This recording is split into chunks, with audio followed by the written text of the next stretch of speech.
La mañana en punto comienzan las noticias con 13,6 grados de temperatura, 94% de humedad. Hay claramente una vaguada costera que entra por el lado sur de la capital. La máxima para hoy va a ser de 26 grados centígrados, dejando atrás esta ola de calor. Karina, ¿cómo estás? Muy buenos días. Bien, Rafa, aquí feliz de acompañarte un domingo a esta hora de la mañana.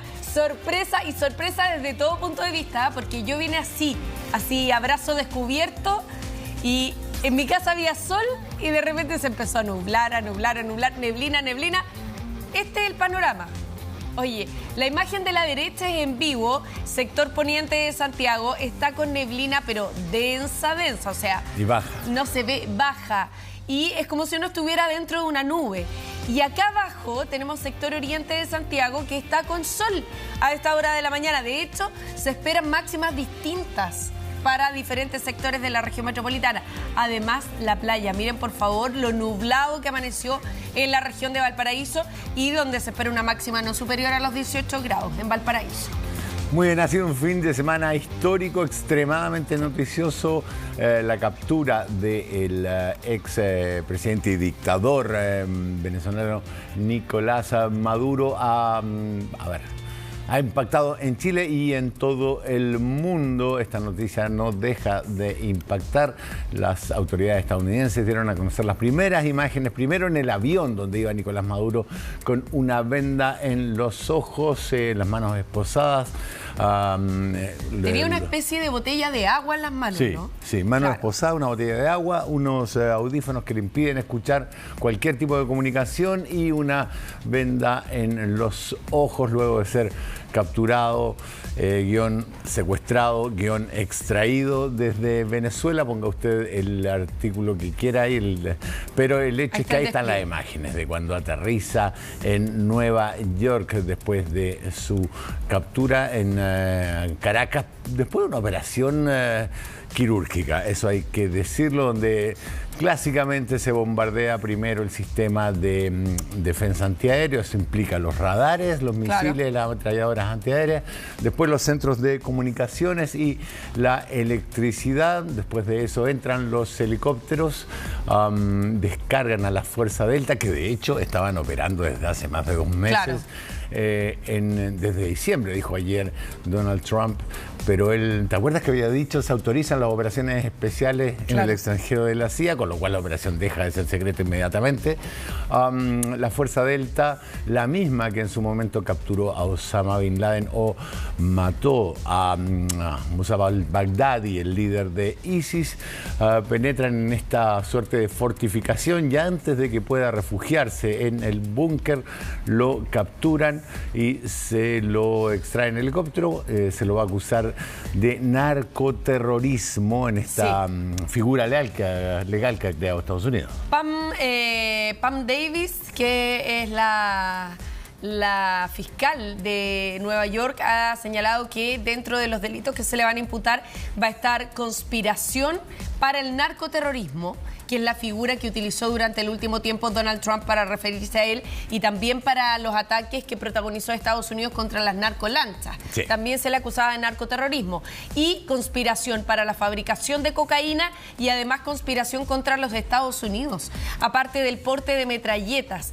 Así que son parte de los delitos que vamos a ver a continuación de la jornada del día lunes, porque mañana debería ser la formalización de Nicolás Maduro en Nueva York, donde va a entregar detalles en la Fiscalía, en el fondo de Nueva York, de los delitos que se le imputan y cuáles son los cargos para él y para su esposa. Que había personas que ayer preguntaban por qué habían detenido a la esposa también. Bueno, la Fiscalía de Nueva York había levantado cargos también contra ella. Sí, a ver, ahí está la llegada tanto de Maduro como de su esposa en la tarde a Nueva York, donde se van a producir estos cargos que, a ver, detengámonos un poco ahí. Narcoterrorismo. ¿Por qué? Porque Estados Unidos, desde el momento en que Donald Trump asume el poder, suma una lista de grupos terroristas. Antes de la llegada de Trump había 4 o 5 grupos terroristas definidos en Latinoamérica, es decir, una facción disidente de la FARC, otras del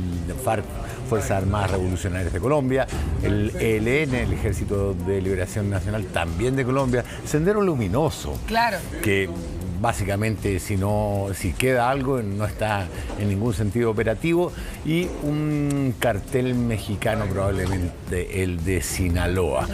Después de eso, Estados Unidos suma 23 grupos, de los cuales 10 son latinoamericanos, incluyendo al Tren de Aragua y el así llamado Cartel de los Soles, que según los analistas es más bien una mafia criminal que un cartel. Claro. Pero se crea esta figura, y con ello los tripulantes de estas lanchas que llevan cocaína hacia Estados Unidos pasan a ser combatientes irregulares de una fuerza extranjera, como Al-Qaeda, digámoslo así, y que por lo tanto pueden ser tratados como una milicia.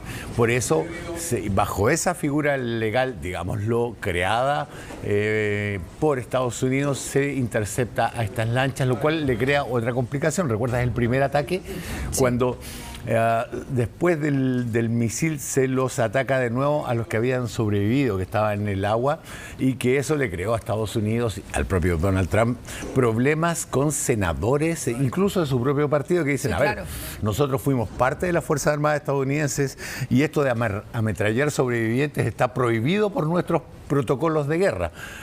Pero Donald Trump es muy hábil y tira un hecho noticioso después de otro, y toda esta captura ha acallado las críticas que se le habían hecho tanto por este ataque como, digámoslo, por los expedientes Epstein que están siendo liberados. Y con lo que quedaron, parece, por lo menos en stand-by, toda la información que tenía que ver con la aparición de él en los expedientes de Jeffrey Epstein también. Sí, con esto, además, Estados Unidos lo que hace es desestimar una serie de articulados legales, sobre todo para los delitos en alta mar, donde según la ley internacionalmente aceptada, cuando alguien descubre un delito en pleno océano, tiene derecho a detener la nave. Solo se puede atacar naves de guerra, pero si son civiles o civiles que apoyan a naves de guerra pueden ser atacados, pero si son delincuentes hay que capturarlos y llevarlos a juicio. Bueno, lo que ha hecho es extender esta suerte de figura legal para llevarlo a Nueva York. Otra particularidad, porque si las drogas entraban por Miami, debió haber sido juzgado en Miami, pero claro, en Nueva York le pone presión tanto a los fiscales de Nueva York, con los cuales él tuvo varios problemas, recuérdalo, por sus declaraciones de impuestos, para empezar, y que además le pone mucha presión al recién elegido alcalde de Nueva York. Que ayer fue bien vehemente en sus declaraciones, o sea, más que vehemente, porque lo llamó por teléfono, claro, para decirle a Donald Trump, y más encima Donald Trump contestó esa llamada, que podría no haber contestado, para decirle que a él no le parecía esta intromisión en Venezuela y la detención de Nicolás Maduro, más encima que ahora quedaron todos los focos puestos en Nueva York por la justicia, que va a tener que cumplir con el rol de formalizar a Nicolás Maduro. Así que hay ahí una controversia. Sí. O sea, no se ha quedado en silencio tampoco el alcalde. Ahora, hay que decir que no hay gobierno en el mundo al que le caiga bien Nicolás Maduro, salvo, diría yo, Corea del Norte, probablemente, pero la manera en que se ha ejecutado esto ha traído preocupación, no sé, desde Marine Le Pen, líder de la extrema derecha o la derecha dura francesa y europea, que ha dicho que esto de andar violando soberanías territoriales no le parece, que eso podría pasar después con cualquier país, hasta el New York Times, que dice básicamente que es imprudente e ilegal, pero el hecho es que esto ya ha sido realizado, recordando un poco lo que ocurrió con Noriega en Panamá, pero con Noriega en Panamá desplegaron 20.000 soldados, acá con suerte el despliegue era unos 4.500 en el Caribe, aunque el movimiento de armas fue muchísimo mayor. Solamente el portaaviones, o sea, Gerald Ford, gasta $8 millones diarios. Y 150 naves participaron en toda la operación. Ahora, para que la gente que a lo mejor recién viene despertando y ayer se perdió durante el día detalles de lo que se fue revelando. Si usted estaba haciendo trekking en la cordillera. O si tenía un evento familiar, porque además como esto se produce un día sábado, es difícil para muchas personas alterar todo lo que tenían planificado para seguirse informando y para seguir además la línea, el paso de lo que fue aconteciendo durante el día.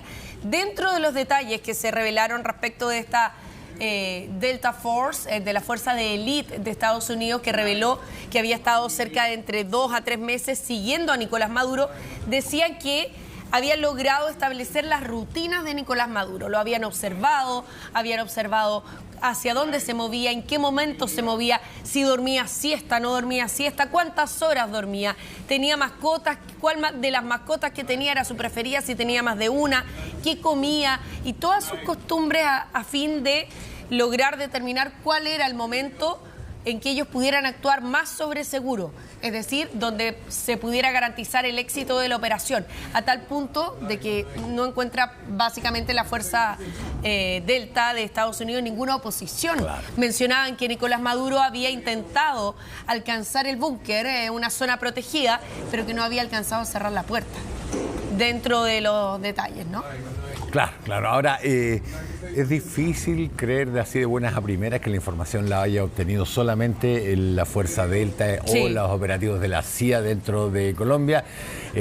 Para tener tal nivel de conocimiento es bastante creíble pensar que alguien del propio círculo entregó información y por $50 millones de recompensa, digamos, la teoría se vuelve bastante atractiva. Ahora sí, llegó a Estados Unidos y fue una suerte de presentación muy al estilo clásico. Aquí está el vencido, aquí está el enemigo capturado.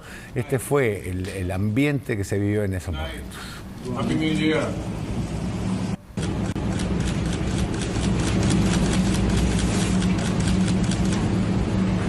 Night, ¿qué se dice? A la noche, ¿no? Night. Happy New Year. Venía con un polerón azul, ¿no? Feliz Año Nuevo, dice. Feliz Año Nuevo. Más encima le habla también como a los funcionarios de la DEA, ¿no? Que lo van resguardando. Venía claro, con otra ropa, pero pareciera ser que lo abrigaron. O se abrigó, no sé si le permitieron sacar algo de abrigo, porque además las condiciones del tiempo en Venezuela versus Nueva York, claro, son diametralmente opuestas.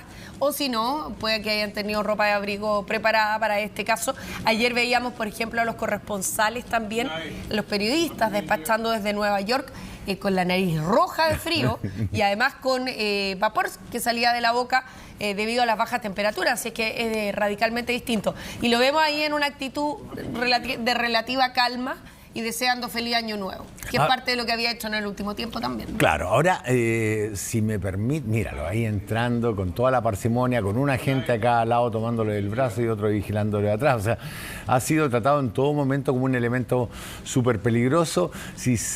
A ver, si podemos especular, yo creo que la defensa legal de él va a ir por negarle la jurisdicción a Estados Unidos para cualquier tipo de juicio, que yo lo estaba recordando y pensaba en Saddam Hussein, cuando fue juzgado, dice, no le reconozco a este tribunal ninguna jurisdicción para juzgar a un iraquí en suelo iraquí, y que me parece que va a ir por ahí la línea legal, aunque se le complica bastante a Nicolás Maduro por esta entelequia, por esta creación legal que ha hecho Estados Unidos y al final del día también por los hechos consumados. Está en suelo estadounidense capturado, acusado de narcotráfico, narcoterrorismo. La acusación de poseer metralletas o subametralladoras me parece francamente ridícula en un país donde uno puede comprar ese tipo de armas en un Walmart. Claro, en un supermercado. Claro. Ahora, también cuando se producen juicios de este tipo, de esta envergadura, parten habitualmente, como tú dices, impugnando el tribunal, claro, y la competencia del tribunal. Y si eso no les resulta, van al fondo, pero parten por la forma y parten por el tribunal que está tratando de ejercer justicia, en este caso en Estados Unidos. Así que no sería ninguna novedad que ese sea el primer argumento y después ya vayan más al fondo en términos de cómo es que a Nicolás Maduro se le vincula como líder del cartel de los soles, que es el argumento que ha esgrimido durante el último tiempo, durante los últimos meses, desde agosto en adelante, la administración de Donald Trump y el mismo Donald Trump.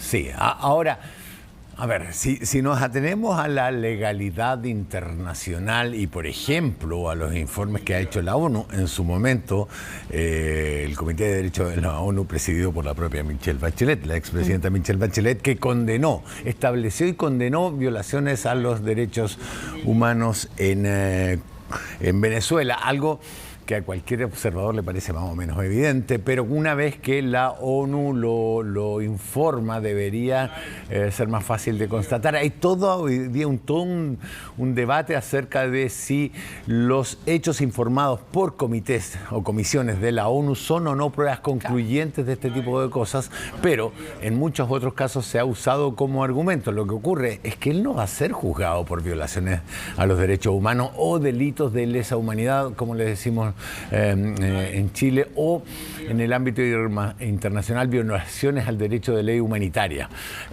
No va a ser juzgado por eso, pese a que también hay una denuncia ante la Corte Penal Internacional, no el Tribunal Penal Internacional, la CCU, que es la que depende de la ONU, al cual todos los países miembros de la ONU son signatarios. No va a ser juzgado por eso, sino por narcotráfico, lo cual crea un escenario totalmente diferente y, digámoslo, totalmente al margen de la legalidad internacional, que solo tiene que ver con la legalidad de Estados Unidos. Y marca una diferencia también en términos de la estrategia. Lo que hemos visto durante décadas, en la medida en que se ha registrado algún tipo de arremetida judicial contra dictadores, exdictadores en la historia mundial, el tema de los delitos de lesa humanidad o de los atropellos a los derechos humanos, las violaciones a los derechos humanos, ha sido la estrategia habitualmente utilizada en cortes penales, en la Corte Penal Internacional.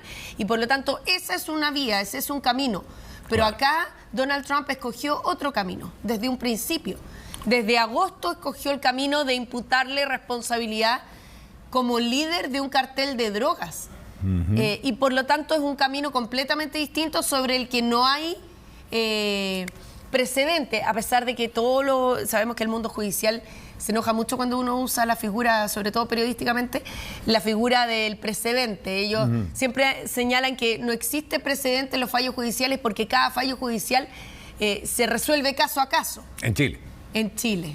O en los países que tenemos... y en Chile y fuera de Chile también. Pero los países anglosajones, claro, porque tienen una legislatura, una jurisprudencia que es que se basa en casos anteriores. Claro. Wade versus Roe es probablemente el ejemplo más. Pero en todos los países que tienen su origen en la legislatura de tipo francesa o española, eso no ocurre para nada. No existe el precedente. Claro. Y no existe, entre comillas, de la boca hacia afuera, porque también podría uno pensar que los jueces de alguna manera toman conocimiento de los casos anteriores para poder seguir ejerciendo también la jurisprudencia.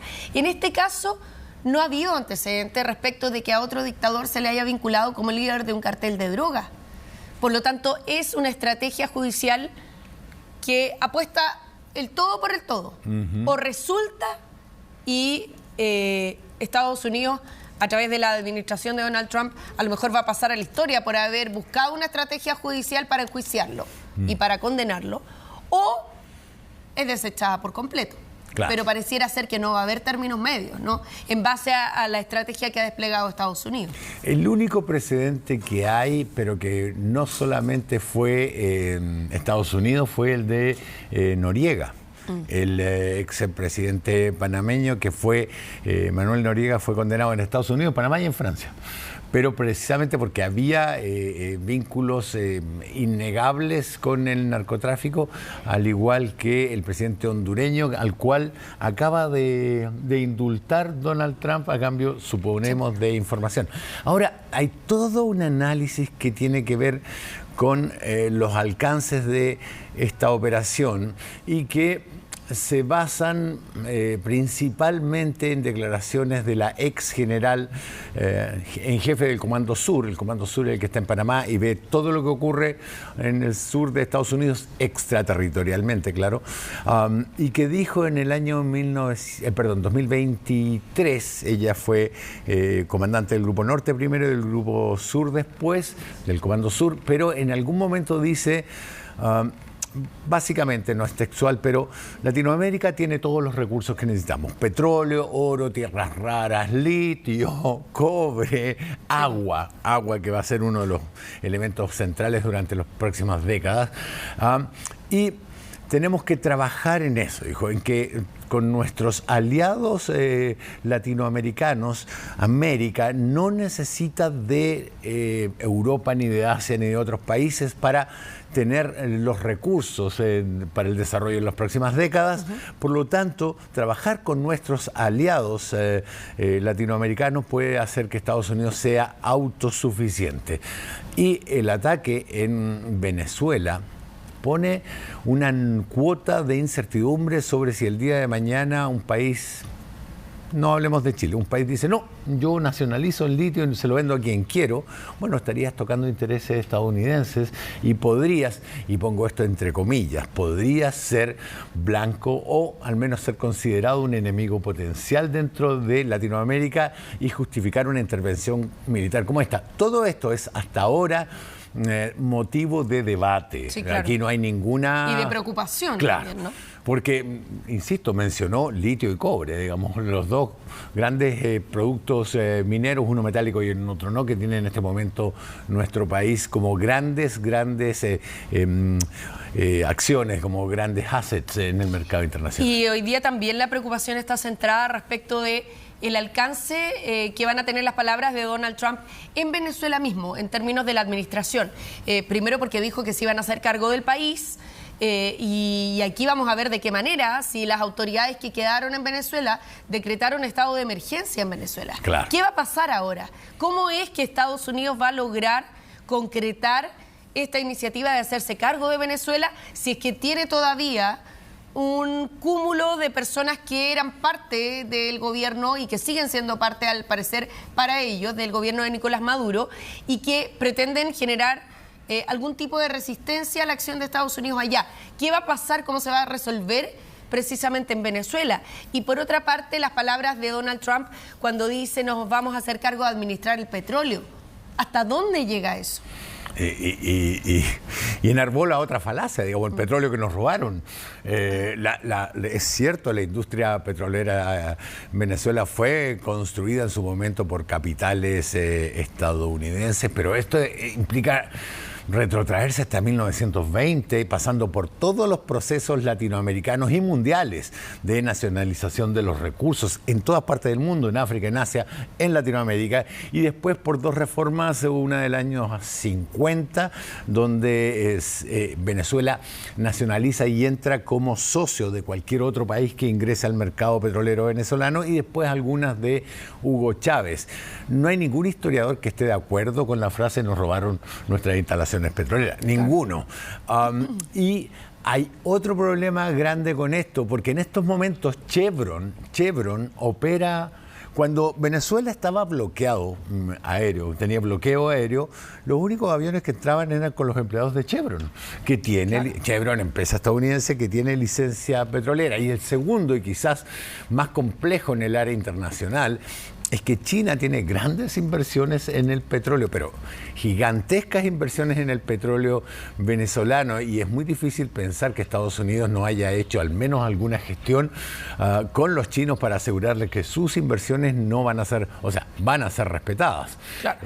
Y hay un tercer asunto que tiene que ver, tú lo decías, con esto de cómo está Venezuela en estos momentos. Sí. Y qué tan legítimo es poner una suerte de protectorado en Venezuela. ¿Por cuánto tiempo? ¿Quién sería? Porque lo que ayer hizo básicamente Donald Trump es decirle a Corina Machado, te llevaste el Nobel, pero no te vas a llevar la presidencia de Venezuela. Bueno, ahí hay otra controversia, porque pudiera haber pensado la mayoría de los venezolanos o de la comunidad internacional, incluso, que después de haber recibido el Nobel de la Paz, María Corina Machado aparecía como la figura que iba a volver a Venezuela a enfrentar y a encabezar este proceso de transición. Con Edmundo González, el ganador. Y con Edmundo González, que es el ganador de las elecciones que se realizaron. Ahora, hay que mencionar también que ella en su discurso, cuando recibe el premio Nobel en forma posterior, ella dice: voy a volver a Venezuela, yo no me voy a quedar acá. Por lo tanto, cerraba completamente la figura. Y el ruido lo introduce el mismo Donald Trump cuando en su discurso al mediodía de ayer, hora de Chile, menciona que a él pareciera ser que no le parece la figura de María Corina Machado ni de Edmundo González. No tiene el respaldo suficiente en el pueblo, es una mujer muy simpática, pero nos vamos a cargar nosotros. Perdón, pero la minimiza también. La ningunea, sin ningún derecho, claro, digámoslo. Claro que sí. Primero, Edmundo González ganó las elecciones. Chile fue uno de los primeros países en decir muestren las actas. Así es. Toda la comunidad latinoamericana ha dicho ahí hay algo irregular y por lo menos se ha usurpado la victoria de Edmundo González. Corina Machado, que fue excluida de esas elecciones por secretaría, claro, se la vetó para estas elecciones. La dejaron fuera antes de la elección. Apoyó a Edmundo González y ella misma dijo: Edmundo González debe ser puesto como presidente para encabezar este proceso. Donald Trump tiene otros planes y al parecer planea por tiempo indefinido administrar Venezuela y el petróleo venezolano. Digámoslo, Donald Trump le acaba de pegar otro gigantesco patadón a la legislación internacional. Y hay un detalle que se me escapaba, que también tengo que mencionarlo. Él no va a llevar jamás a Nicolás Maduro a una Corte Penal Internacional por la sencilla razón de que si va Nicolás Maduro llevado por Estados Unidos, inmediatamente debería ir Benjamín Netanyahu, que se ha paseado por Estados Unidos pese a que existe una orden de detención internacional emanada de la Corte Penal Internacional de la ONU, y Estados Unidos ha hecho caso omiso de aquello cuando las decisiones de la Corte Penal Internacional de la ONU son obligatorias para todos los miembros de la ONU. Claro. A Donald Trump eso le interesó nada, pero si llevara a Maduro, inmediatamente el argumento va a ser ¿por qué Maduro y Netanyahu no? Claro, ahora pareciera estar todo eso calculado, ¿no? Claro. Cuando también se utiliza una figura distinta que tiene que ver con el cartel de los soles para llevar a Nicolás Maduro a la justicia de Estados Unidos. Ahora, vamos a ver lo que va a pasar en materia judicial. Siempre se habla, y aquí también se habla en nuestro país, de la independencia de los poderes del Estado. Y hoy día es válido preguntarse qué tan independiente va a ser la justicia de Estados Unidos al momento de revisar la situación de Nicolás Maduro respecto de lo que cree Donald Trump o respecto de lo que cree el gobierno, o cuáles son las pruebas que tiene la Fiscalía de Estados Unidos que nosotros podemos desconocer en contra de Nicolás Maduro, porque ya lo han recalcado miles de veces también todos los abogados y también los jueces. Para llevar a una persona ante la justicia no solamente se necesita la presunción de la comisión de un delito, sino que también una prueba material. Y no es una prueba teórica, sino que es una prueba material de la comisión del delito. Por lo tanto, aquí va a tener que la Fiscalía de mañana en adelante mostrar sus cartas y exponer cuáles son los argumentos que ellos tienen y las pruebas para llevar a Nicolás Maduro ante la justicia de Estados Unidos, y qué tan independiente va a ser la justicia de Estados Unidos respecto de lo que hizo su presidente. Sí, claro. Y finalmente hay que ver primero, hay que respetar también las celebraciones del pueblo venezolano, digamos, que finalmente se ve libre del dictador. Nicolás Maduro, y esto lo dijo Luis Almagro, secretario general de la OEA hace más de 15 años, más de 10 años por lo menos, que desde el momento en que Nicolás Maduro no se somete al referéndum revocatorio, referéndum creado por Hugo Chávez, legislación creada por Hugo Chávez y del cual su heredero se desentendió totalmente. Desde ese día en adelante, Luis Almagro dijo: eres un dictadorzuelo como cualquier otro. Después, Nicolás Maduro, aparte de generar un sistema de inteligencia, el SEBIN, que ya existía, pero Servicio de Inteligencia Bolivariano o Bolivariano de Inteligencia, que operó como una policía política, capturando a los líderes de la oposición política política después de desestimar a Enrique Capriles había salido de escena antes, pero a Julio López y a varios opositores como Corina Machado. También cambia la estructura de votación del país, el mapa de votación, de manera a hacerlo más favorable a sus propios partidarios, y finalmente lo que hace es copar la Corte Suprema, el Tribunal Electoral y además sumir a su país en un desastre en casos alimentarios, por ejemplo, después de convertir a PDVSA, digamos, en un fragmento de lo que era. Hay quienes argumentan, no sin razón, que además un país bloqueado tiene que sufrir las consecuencias económicas de aquello, pero la administración de Hugo Chávez fue mucho más eficiente en ese sentido que la de Nicolás Maduro, aunque también se esgrime que durante la era de Hugo Chávez el petróleo alcanzó a los $114, pero con Maduro llegó a los 80 o menos.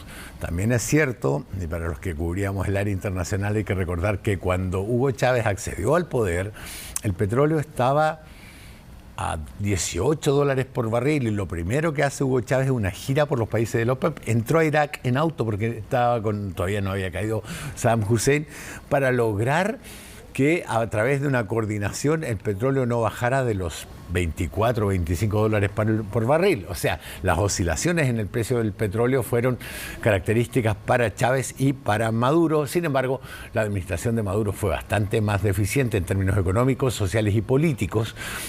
Y finalmente, hoy hay venezolanos en todo el mundo. A ver, Brasil, Colombia, Ecuador, Perú, Chile, Argentina, España, Estados Unidos, celebrando la caída del dictador. Sí. Eso es un punto que hay que respetar. Yo creo que es innegable que Nicolás Maduro es un dictador que ha provocado una diáspora venezolana que no tiene precedentes.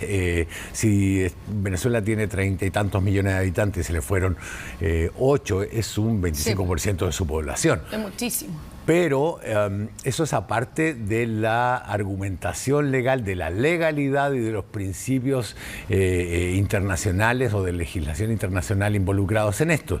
Y hay quien dice, bueno, pero es que la legislación internacional ya no daba para este tipo de casos. Probablemente, pero Estados Unidos tiene gran parte de la culpa en que la legislación internacional no haya sido respetada en los últimos años, y además grupos afines a la derecha o ultraderecha. Hablamos principalmente de Orbán en Hungría y en cierta medida de Meloni en Italia, pero de la AfD en Alemania, AfD, claro, Alternativa für Deutschland, que han generado una suerte de corrosión en las bases del derecho internacional, que son parte de esta catástrofe en términos legales que hemos visto, aunque el resultado haya sido, insisto, muy alentador para millones de venezolanos que habían partido al exilio tras el gobierno primero de Hugo Chávez, aunque en mucho menor medida, y en oleadas sucesivas a todo el resto del mundo durante el gobierno de Nicolás Maduro, generando también un problema de delincuencia transnacional, sí, delincuencia y terrorismo transnacional, especialmente con el Tren de Aragua. Ahora, aquí hay varios elementos también que se resaltan desde la historia política de Venezuela. Mucho se dijo que después de la muerte de Hugo Chávez, Nicolás Maduro no era Hugo Chávez. Claro. Sobre todo, además, porque a Nicolás Maduro le toca enfrentar el deterioro del régimen. Y si Hugo Chávez tenía un carisma que Nicolás Maduro no tiene. Eso era lo primero, como para atraer personas que votaron por él inicialmente, que lo respaldaron, que inicialmente creyeron en ese proyecto, pero que después con el tiempo se fue desgastando. Por lo tanto, se requería a lo mejor un líder igual o más carismático en forma posterior para haber seguido adelante con esta propuesta, pero eso no ocurrió. Y en Venezuela ese factor más el factor económico hicieron que se fuera debilitando la situación a tal punto que solo aumentó la cantidad de venezolanos que salieron de ese país y el desprestigio o la falta de credibilidad en un régimen que ya no representaba a los venezolanos. Por lo tanto, también se habla mucho de que pudo Hugo Chávez haber creído que Nicolás Maduro era su delfín, era su heredero, pero distinto a lo que opinó la población en términos de la relación que se estableció y de cómo ejerció el poder Nicolás Maduro para llegar hasta donde hoy día está. Claro. También hay que mencionarlo. Ahora, volviendo al tema de China, que mencionaba también Donald Trump en el discurso de ayer, incluso que les iba a vender petróleo. Dijo, ustedes consumen petróleo, nos han comprado en más de alguna oportunidad, nosotros ahora les podemos vender petróleo. Bueno, hay un pronunciamiento de China durante esta jornada de domingo que expresó su grave preocupación por la captura del presidente venezolano Nicolás Maduro y de su esposa Cilia Flores y pidió la liberación inmediata de ellos y reclamó que la crisis se resuelva mediante diálogo y negociación. ¿Qué es lo que dijo la Cancillería china?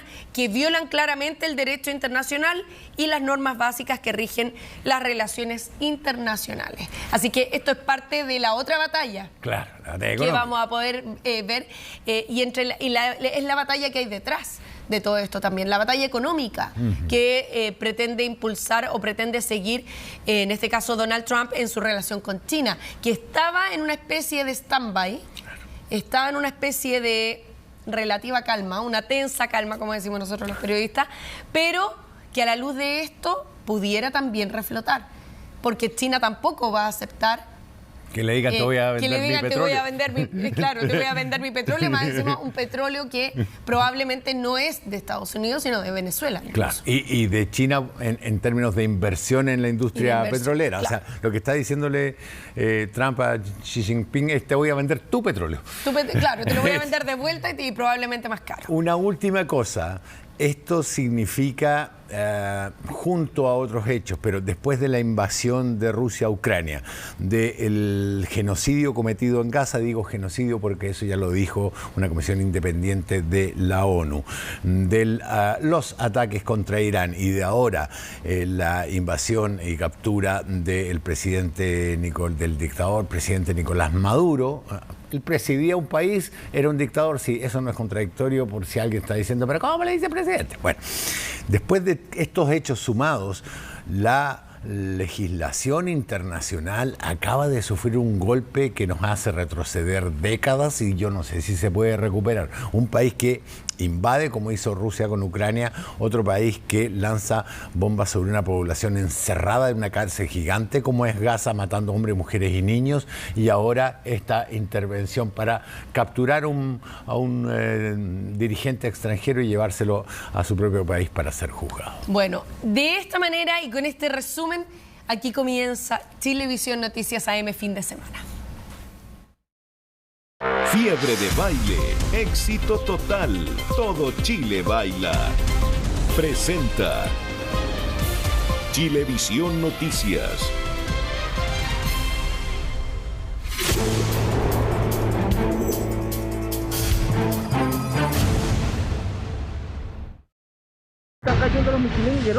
Capturaron exitosamente a Maduro durante la noche. Fue capturado junto a su esposa, Cilia Flores. Estamos listos para lanzar una segunda ola, mucho mayor, de hecho. 8:37 minutos. 150 aeronaves.